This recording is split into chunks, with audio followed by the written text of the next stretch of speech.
Happy Wednesday. ஈவினிங்கில் பார்த்தீங்கன்னா Someswarar temple போகலாம் அப்படின்னு சொல்லிட்டு கிளம்பியிருந்தோம். உமா தான் வந்துட்டு அங்கே போகணும் அப்படின்னு சொல்லியிருந்தா. நாங்கள் ரொம்ப நாளாக சோழர் கட்டின ஒரு கோவில் இருக்குது, சிவன் கோயில், இங்கே போகணும்னு நினச்சிருந்தோம். ஃபைனலாக அன்றைக்கி தான் அது நடந்தது. அது லாங் வீடியோவாக எடுத்திருக்கேன், லிங்க் வந்துட்டு கீழே கொடுக்குறேன். ஓகேவா? கொஞ்சம் குல்ஃபி வந்துட்டு வந்ததுக்கு பிறகு செஞ்சு வச்சுட்டு இது அடுத்த நாள் ஈவினிங் ஆக்கும்.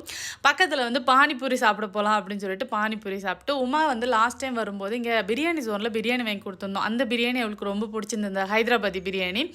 அதனால் அன்றைக்கி அங்கே போயிட்டு திருப்பி பிரியாணியும் சாப்பிட்டு அவன் நல்லாவே என்ஜாய் பண்ணான்.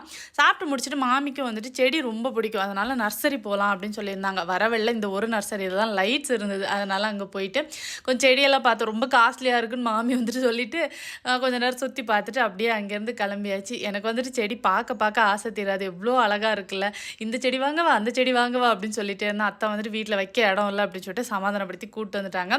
வரவெல்ல பார்த்தீங்கன்னா அருண் ஐஸ்கிரீம் இருக்குது, அங்கே போயிட்டு ஐஸ்கிரீம் சாப்பிட்டு அன்னைக்கு டே சூப்பராக என் பண்ணியாச்சு.